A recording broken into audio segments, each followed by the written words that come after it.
All righty, good afternoon. Welcome to Trader Minute. Great to have you aboard.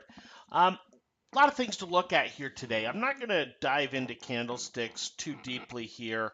I'll show you some of the candlestick patterns that are setting up.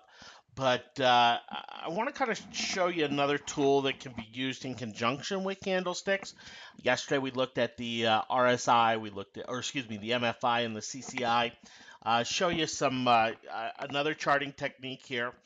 But before I do so, I'd like to go through each one of our positions with you. It's been a while since we've been into five positions at once, and so let's just kind of go and look at those and kind of hash them out here. Let's start with the 100K challenge trade. Okay, the TLT. The TLT here looks like it's been volatile the last couple days, right? Looks like it's been volatile until we pull up a daily chart and we say, gee whiz, it just hasn't moved. And it really hasn't. It hasn't done anything. It's drifted slightly lower from where it was at this time last week, but in a rather bullish fashion overall. We do have some technical indicators that are starting to weaken a little bit as it's consolidated for a while here, but there's no real breakdown here in the TLT to say that this downtrend from May, June, July, August isn't still set up for its full retracement. We're not set for that next up leg. As I went through a lot of the Fed stuff yesterday, and went through some things here again overnight last night. I really think we will start to see a lot of money flow back into these bonds as the Fed tries to push rates a little bit lower. The TLT gapped up about 50 cents here today, and then weakened and went negative as the Chicago PMI data was released. Typically, you don't get much of a reaction out of the Chicago PMI data. It's basically a regional manufacturing index for the Chicago region. But the number came in pretty hot, meaning it was supposed to be about 55, showing moderate expansion. Came in at 66, showing some pretty aggressive expansion. And so it was a really good number, economically speaking. But it's a volatile number, one that could be negative one month, positive another. But the market reacted to it as kind of a hangover a little bit from yesterday. But we're not talking about a huge reaction, and there's really nothing that changes the whole thesis on this TLT trade. And so I continue to stay in. I'm still looking for 110, potentially higher. 108, a new close above 108 is where I'd be happy to add more to the TLT to play that next leg higher. Until we get that close above 108, a little bit difficult there. Okay. All right, let's go take a look at our two candlestick trades. Okay, we have the XLE. Okay, the XLE, which we had the perfect setup, right? And we talked about the setup, this island reversal here. We were able to short it below 86 here, and it's just crept on higher. Low volumes within the sector crept on higher. Yesterday reversed lower, rebounded a little bit in the close, and then today is traded, pretty much between 86 and 87 all day. Low of 86.11, high of 87.10. The thing here with the XLE, we have weakening technicals. We're up at the top of a trend. And we have some breakdown signs with the candlestick patterns, the bearish engulfing yesterday, and then we just don't have any breakdown follow through. Okay, as far as XLE goes, now as long as this thing continues to close below 87, I'm going to keep giving it a chance to pull back. We see various stocks within the sector weakening, but a lot of it's been held up after earnings from BP. Exxon has helped to hold up the XLE a little bit here, but we still have oil ticking lower. We still have that divergence there. And I think this is going to be very similar to this Chevron here. When we shorted Chevron back here, up around 124, went up to 126, took a few days to finally break, and once it broke, we got a nice little breakdown. Uh, it's about what I'm expecting to see here on the XLE for that position, and we'll keep an eye there. If it closes below 86, okay, if we see the XLE close below 86, I will be very tempted to add more to that position at that point. And then we have ABX. And ABX we got into yesterday, and we got into it for some of the rising three methods. And I only put $600 on the trade as I didn't want to put a stop on it. And hopefully you can see why I chose that, why I didn't want to put a stop on it. Uh, After you trade the gold miners a couple times, you realize stops just don't make a whole lot of sense. Overall, Barrick's been pretty flat, right? I mean, if we look at this daily chart, there's not a whole lot of movement here.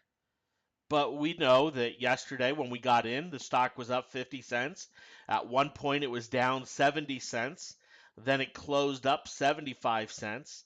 Today, at one point, was down almost $1.30, and now is down 70 cents. It's not moving, half a percent at a time. It's moving 2, 3, 4% at a time, and that's the nature of these gold miners. Okay, yesterday some of the rally that came into the close was Barrick boosting their dividend. They had earnings today that came out this morning. The earnings weren't anything that wasn't expected. They were pretty much in line, and Barrick pre-market traded right with all the other gold miners. It wasn't like it had done anything different than the other stocks in the sector. One of the interesting things about Barrick is they gave all their numbers based on $1,100 gold. And gold's trading up at 1,300, and so all their expectations were $1,100 gold that they were giving off of, which tells me that if gold doesn't break down, we are likely to see Barrick outperform the rest of the sector. And that's one of the reasons we chose Barrick Gold yesterday over some of the other gold miners, is because of its overall outperformance of the sector. Uh, we saw how much it moved yesterday. We see how much it's moving here today. Continue to hold the position here. If we just pull it up a little shorter term on an hourly basis, we see that overreaction to the downside here. We've now had a little snapback rally. We'll see if that holds. Would be really nice to see it, push back above 20 by the end of the day or tomorrow morning. That would set up really well here for us. Okay. Uh, let's take a look. So those are our two candle trades, the XLE and the Barrick. And while neither of them is working right here for us, they're still set up very well, and they are positions that as I look at, I say to myself, well, these are places where I'd be willing to add more money because the upside risk here on XLE is very small. Okay, we start to push above the 87.10 mark. Okay, fine, it's done. Very small risk going forward, and then same with the Barrick, a little bit more risk, but the way we set it up and the overall trend that we're starting to see form, set up very well here. Then we have our two trend rider trades. Okay, our two trend rider trades, and we have. Let's start with USO, then we'll go to silver. USO down about 3 cents here today.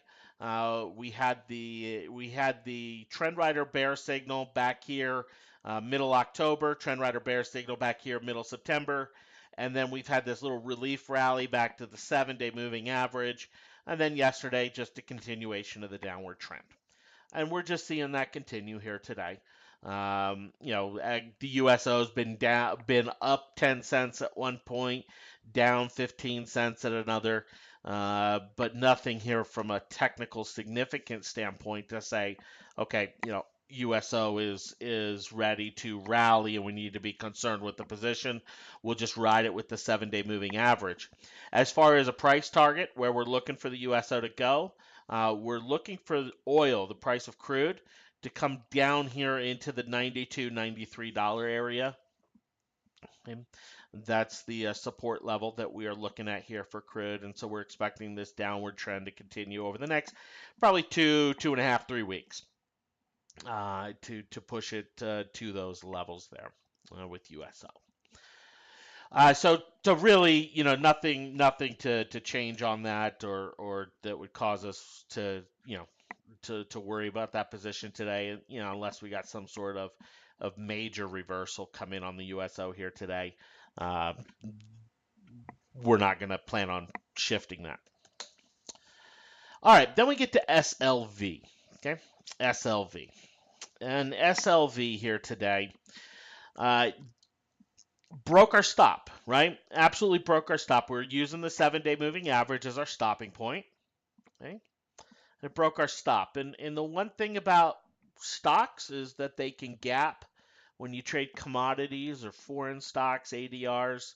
Sometimes those gaps can be a little bit more intense. Okay, and we talked about how it could be a wild one when we got in, but it gapped below our stop. So it's not like we could have gotten out here at where our original stop, where our original plan was to get out. There was never any trading action there for those options, and so we have to then reevaluate the position and say, all right, where are we now? And make a decision now based on it here at 21 instead of 2170, where we would say, hey, you know what, that's the breakdown, and we don't want to ride the move back down to 21. So we're in SLV here. Carl this morning talked about some of that support on the futures charts. We're seeing that support hold here today, where silver's holding those levels. It's trading within about a 10-cent range overall. I mentioned this morning that we're probably not going to see a lot of erosion in the option values from where they were this morning. Okay, so to have to rush out of this, we don't. Okay, I've traded silver many times, and it's one that I tend to be a little reluctant to trade. Over the years, it's been quite good to me, but it hasn't always been smooth sailing.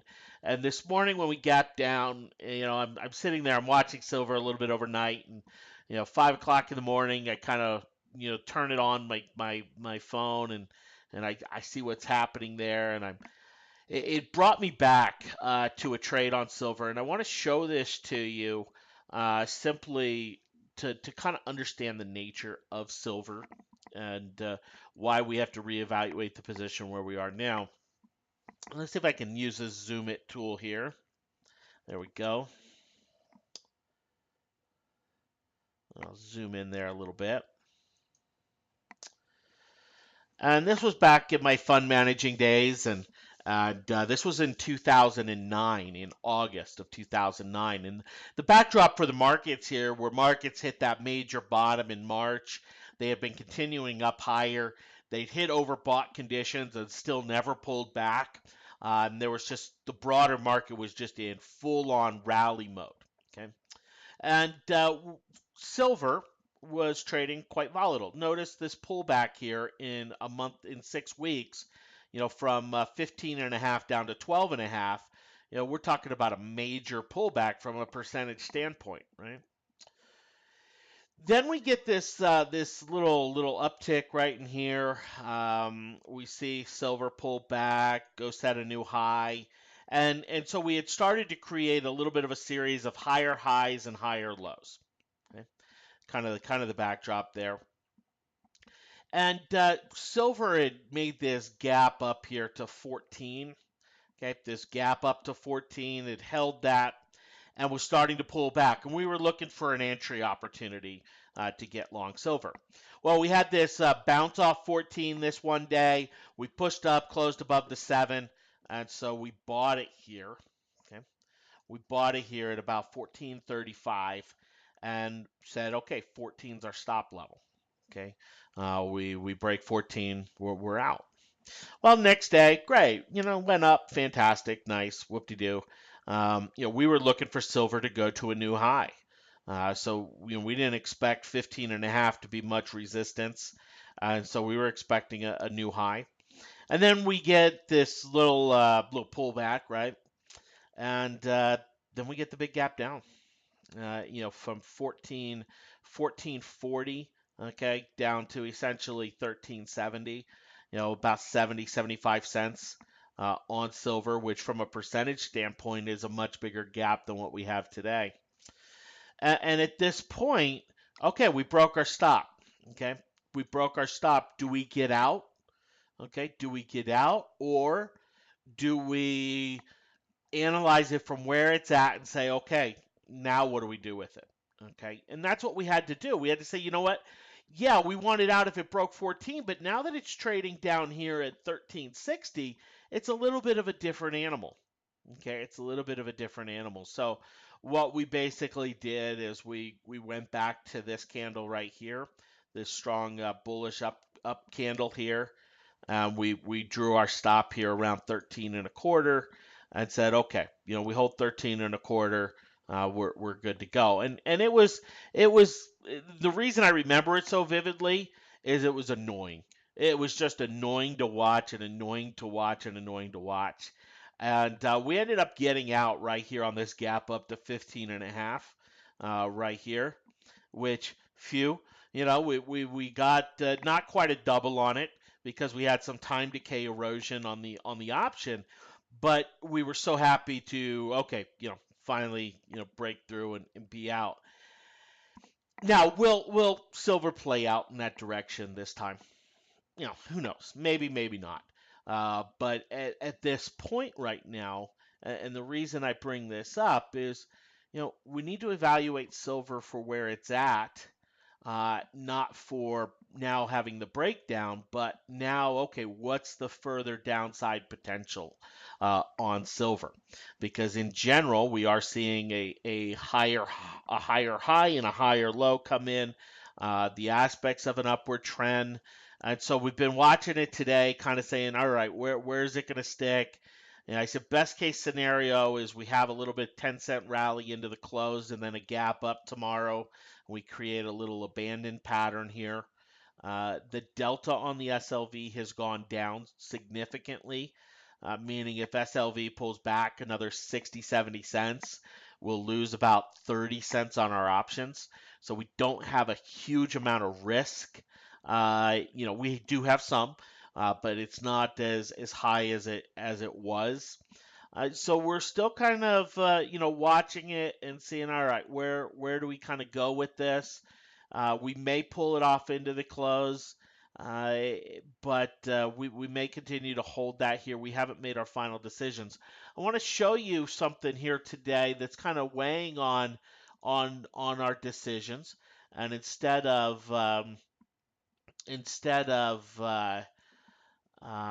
talking about candlesticks here today, I want to talk about point and figure charts and show you the point and figure charts in the context of our trading.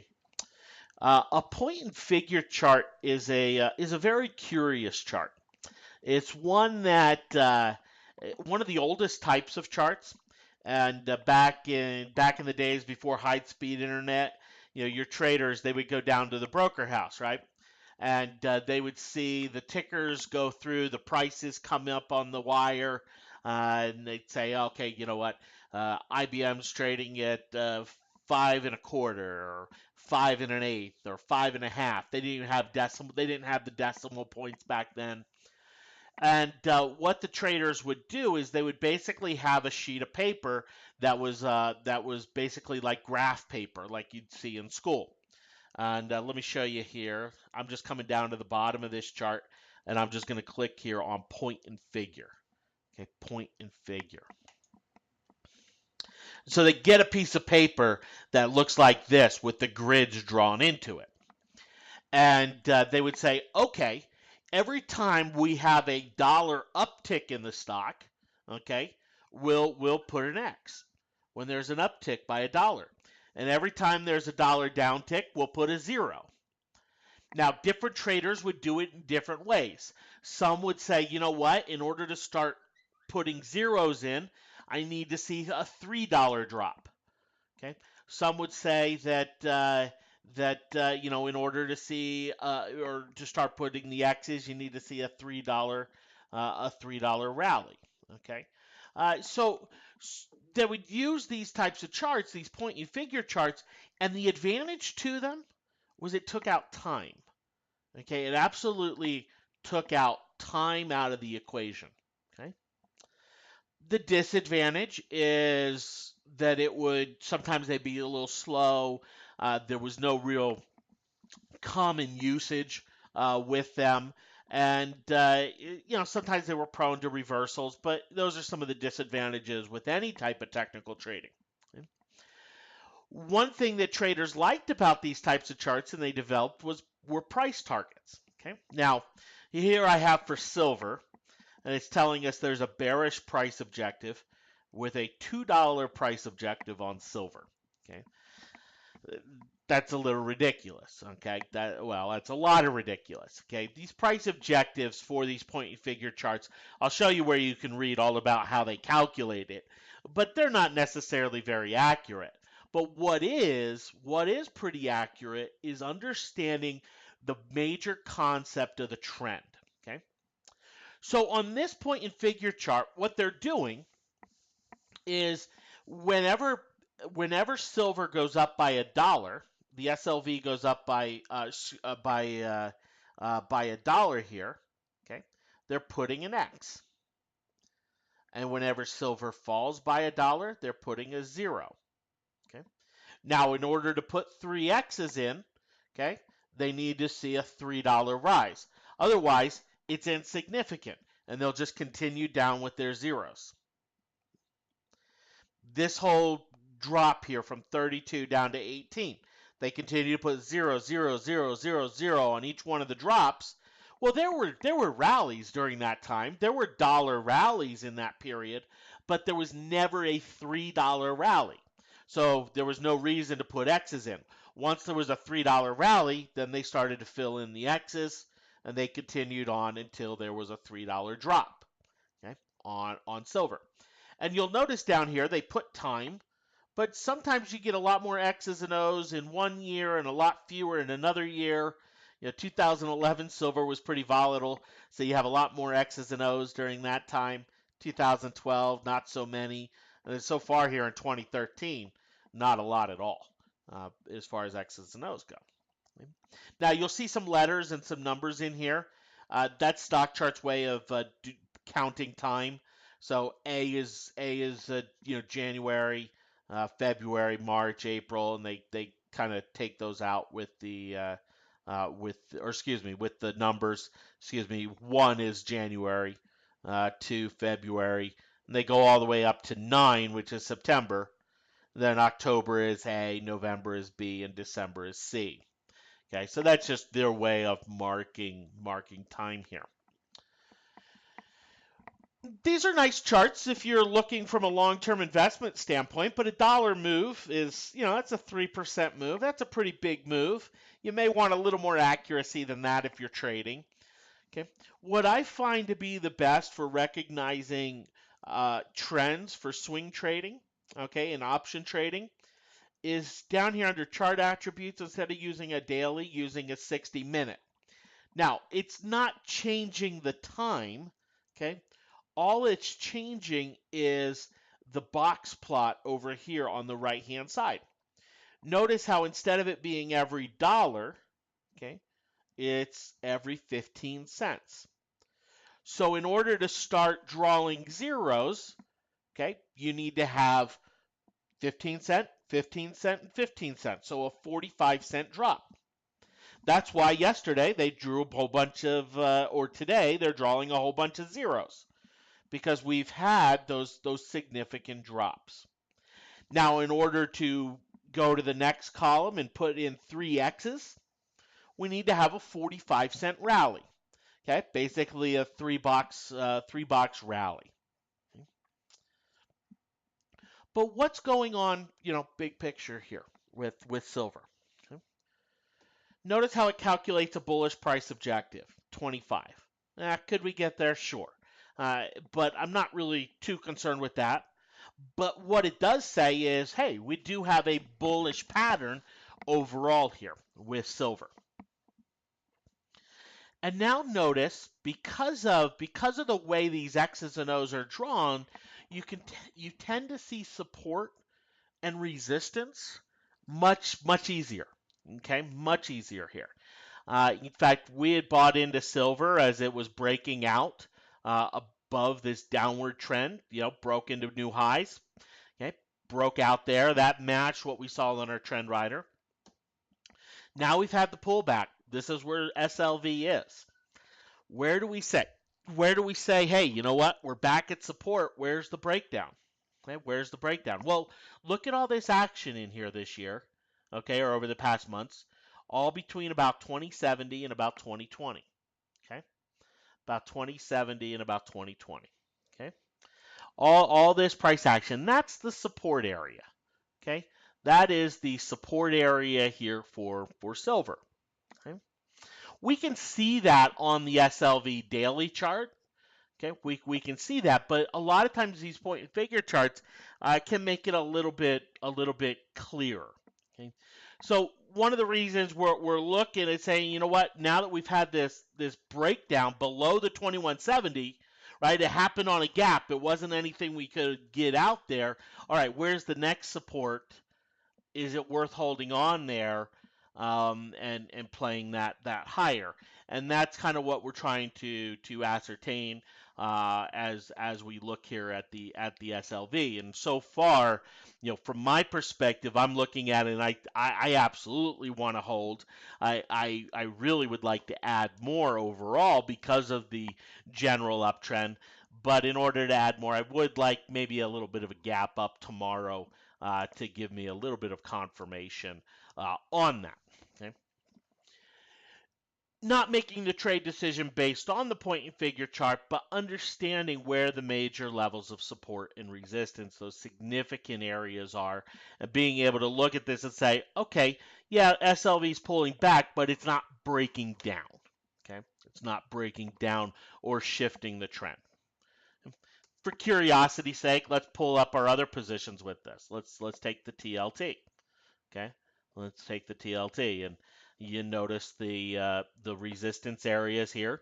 We see the higher lows coming in. We see the higher highs coming in. We see that strong surge here in the TLT.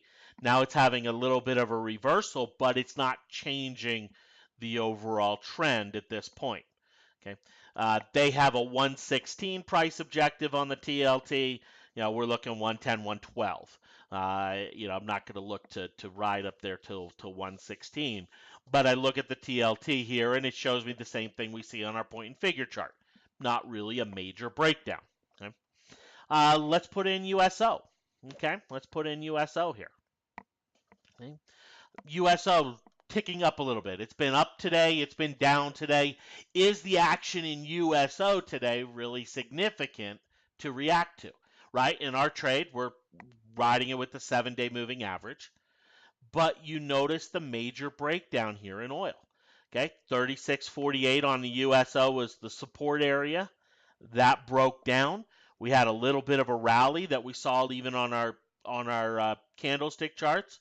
Yesterday, that started to break back down.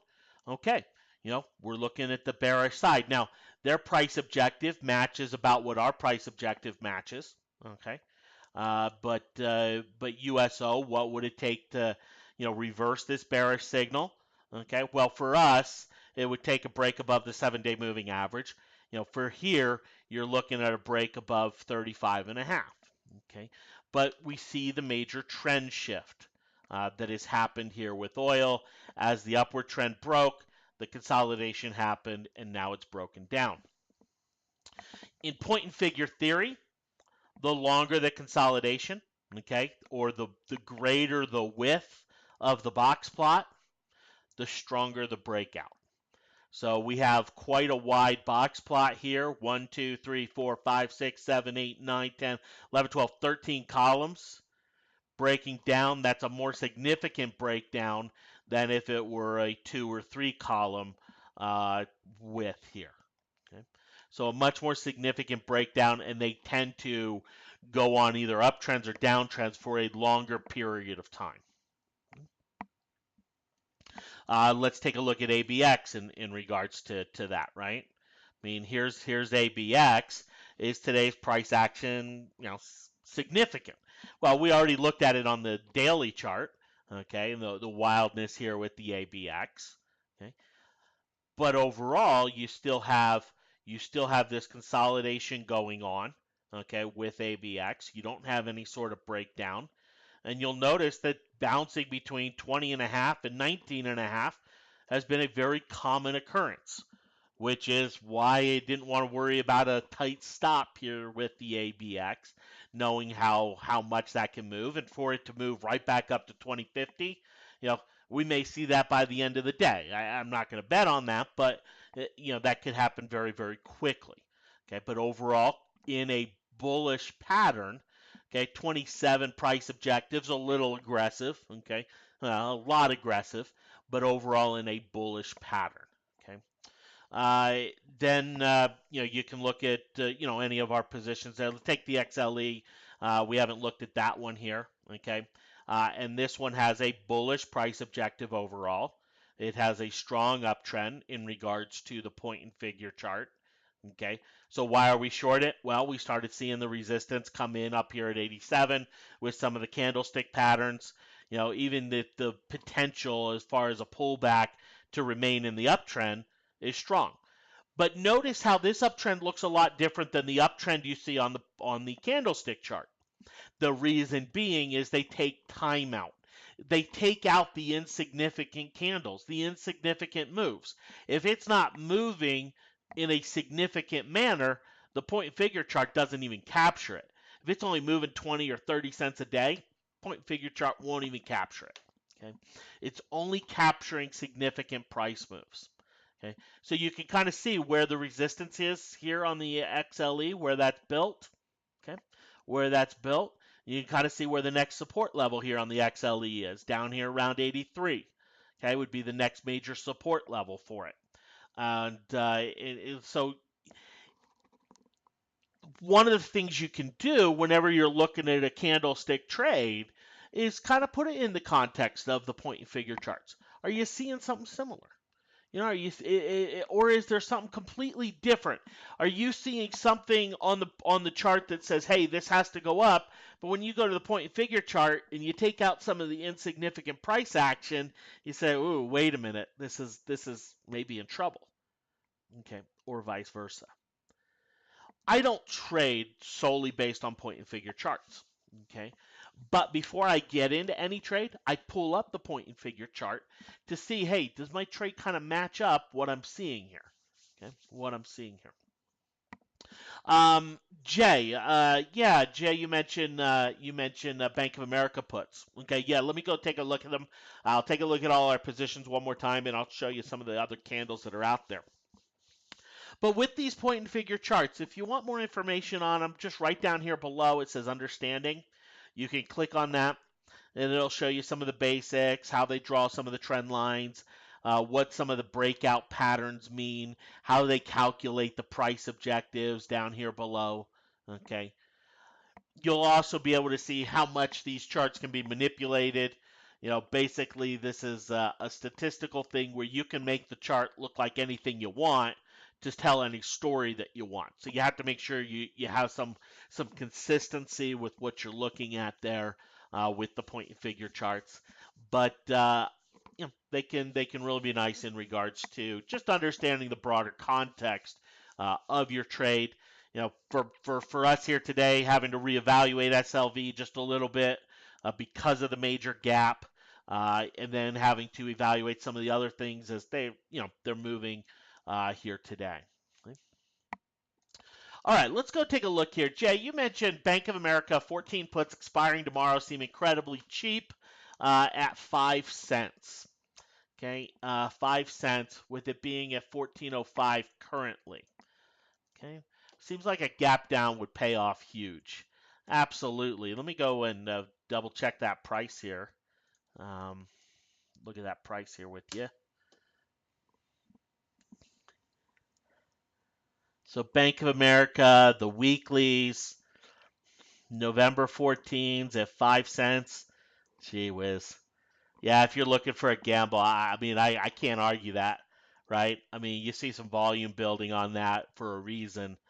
Um, I mean, even the calls. I mean, even to straddle this and to say, well, let me buy some puts and let me buy some calls, and you know, hopefully they don't pin Bank of America at 14 tomorrow, but any type of movement tomorrow in Bank of America, you have a home run. Yeah, you have a really strong move. Good eye there, Jay. No, incredible. So just put what you're willing to lose on it. Bank of America goes down 20 cents, you have a 400% gain on Bank of America here today. Yeah, that's real cheap. A lot of times you don't see them this cheap until the day of expiration and several hours into expiration Friday. So those are absolutely they are quite cheap there. Okay. All right, let's take a look here. The candlestick theme here today. We have two types. One is with like Bank of America, where we have a breakaway continuation pattern. We have a falling three methods essentially going on here with this bearish Marubozu back here in mid-October.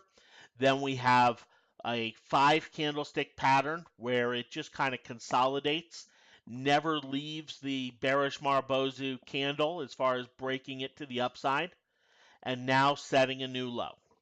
Now setting a new low, breaking below the lows that happened throughout this consolidation. Very bearish pattern, tends to have follow through. And on this type of one, this type of pattern, you would expect at least a move down to the lower Bollinger Band. Okay? We're seeing this pattern set up here in JP Morgan. The exact same bearish pattern within JP Morgan. Okay, we're not seeing it in some of the other financials like Goldman Sachs. Not so much here with Morgan Stanley. Some of the regional banks not as high as Bank of America and J.P. Morgan. What do Bank of America and J.P. Morgan have in common? You know, both are being heavily scrutinized right now by the by justice. Citigroup's having similar type of a breakdown. Doesn't have that same falling three methods candle feel, but it's similar breakdown here. Okay, and overall there, it's in a very interesting position. Okay, I'm gonna. I'm not gonna do this for the site or anything else like that. I'm just gonna go get some of these Bank of Americas. We'll kind of watch how they do. I know for some of you trading some of these weeklies into expiration, probably a brand new type of thing. I'm just going to go buy 100 contracts here, and we'll kind of see what happens here with Bank of America. Okay. So just bought some of those puts. Again, I'm not going to send this out as a trade or anything else like that. This is really much of a gamble, but it's one where, hey, Bank of America has to go to 13.95 to break even. Okay, has to move a 0.5%, but we have a chart here that's showing strong potential for 13.70, 13.75, and hey, we'll see. We'll see. Yeah, if you're not sitting with gains on the year or something like that, or it's going to be too much to lose, please don't make that trade. Don't even go near it. But for those of you that want to save the plane flight to Vegas, okay. So Bank of America has that bearish action. Now, there are a lot of candles out there that have some really bullish action. Okay, Facebook here. Strong bullish engulfing here on Facebook. Every analyst and their dog has basically come out and upgraded Facebook today. And Facebook continued to fall through all those analyst upgrades when they were coming out in real time. But Facebook kind of pushed higher. Just continue to push higher, continue to push higher. The earnings report, the really only hole in the earnings report has to do with some of their ads and investors wanting them to post more ads, have a higher ad rate. Facebook said no. That's not really that negative there. Okay. Yeah, I just bought these puts right here. The November 14 weeklies that expire tomorrow. Okay, and I'm not doing it for the site. I'm not doing it for the Vibe Trend Rider Challenge. None of that. I'm just we got into the conversation on these weekly options. Just go throw a few out there. They're not super cheap. We need the stock to drop about a 0.5% by tomorrow to break even, but you get the stock to go down to 14 or 13.75. They pay off pretty big. Again, uh, please, it's no more than a gamble there. Take a look at WWW Wolverine Worldwide here. This is one if we get a close above 58 here. Okay, we get a close over 58. We're looking at a bullish engulfing. I would like to see some volume come in, but this has been in a pretty bullish consolidation pattern. We get some sign 58, 20, 58, 30 to play that back up at least up here to 60, 60 and a half would set up very, very well here for Wolverine Worldwide.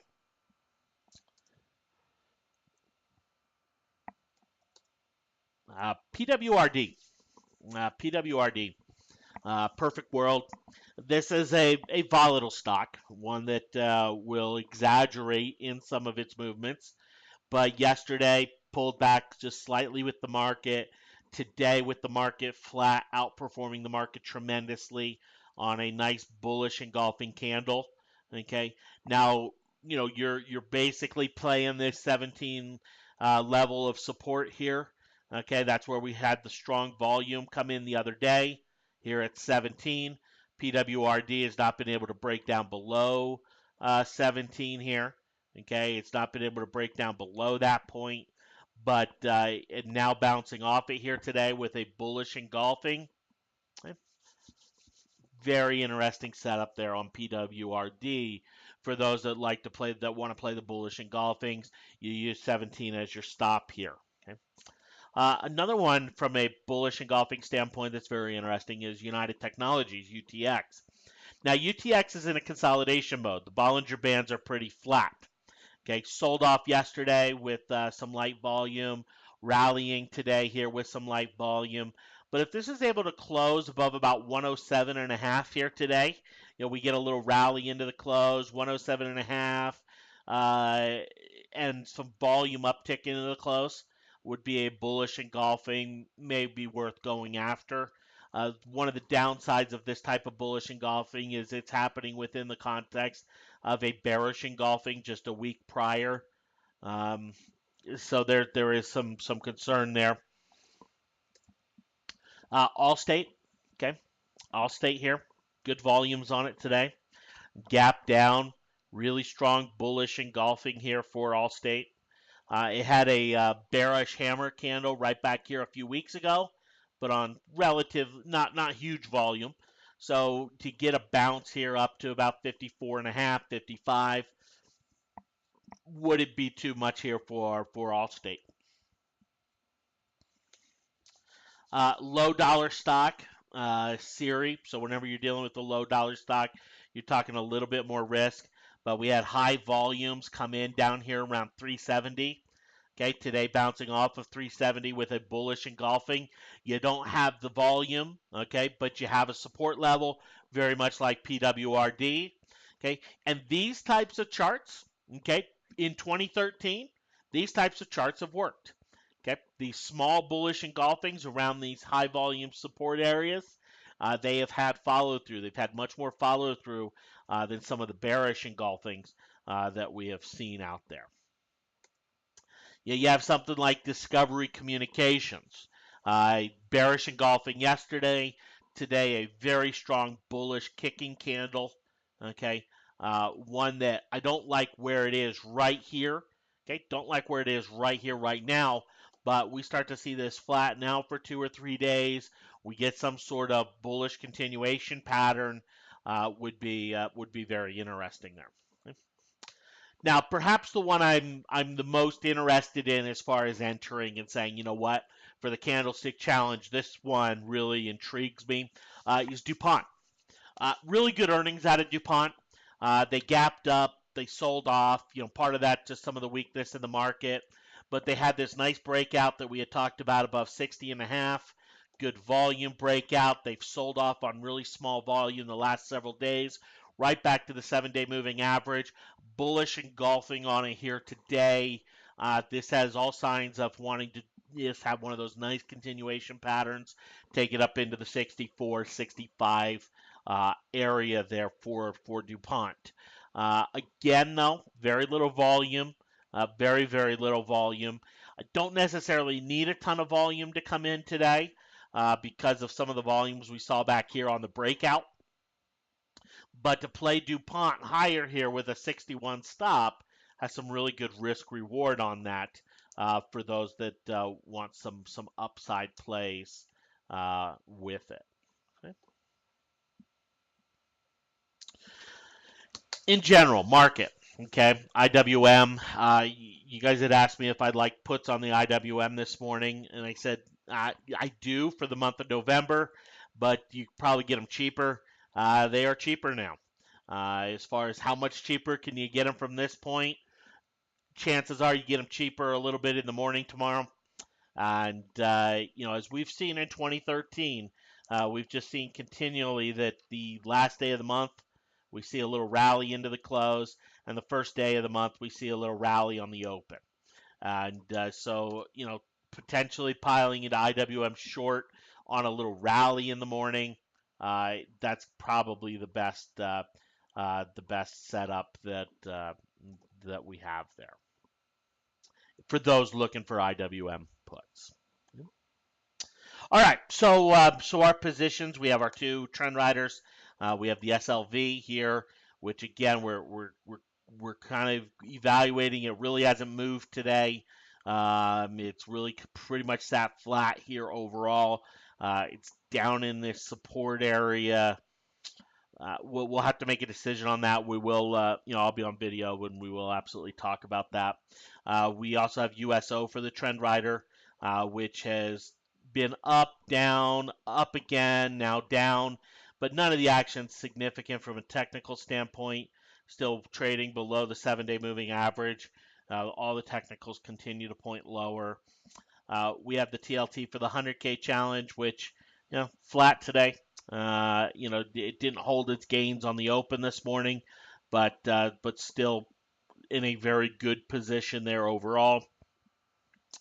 Then we have the two candlesticks trades, the XLE, which has been up 20 cents, up 30 cents today. It's been down 60 cents. It's had some volatility with Exxon. Basically, as Exxon's been volatile here today, the XLE has been volatile. Overall, XLE holds on to the tops that it's created. We're still in a nice position there. A break below 86 would say, yeah, add more. Okay, add more. Okay. Then we have the ABX, which will be the wildest from a percentage standpoint. And this was down $1.20 here at one point. Now it's down 80 cents. We saw it yesterday rally, $1.50 into the close, and that's not a whole lot of movement overall. So we have no plans to go anywhere with Barrick here, as we structure it as a kind of an all or nothing with a little lower dollar amount. And with what's going on out there, with some of the things we're seeing, some of the support levels coming in on gold and silver, I'd like to give this a little bit more of a chance to push higher here. All right, well, Carl will be on here with you a little bit later, talk trend rider and vibe signals. We'll talk about any trend changes into the close here today. Again, most candlestick trades are reversal patterns. We have that potential here with DuPont. It's my favorite setup here. Carl will probably talk about it as well as a bull vibe signal. It's not picture perfect because of the MACD, but it's got all those components here. So we'll take a look at those as we get a little bit closer to the close here today. Thanks for hopping on. Any questions? Feel free to let us know. We will talk to you later. Take care.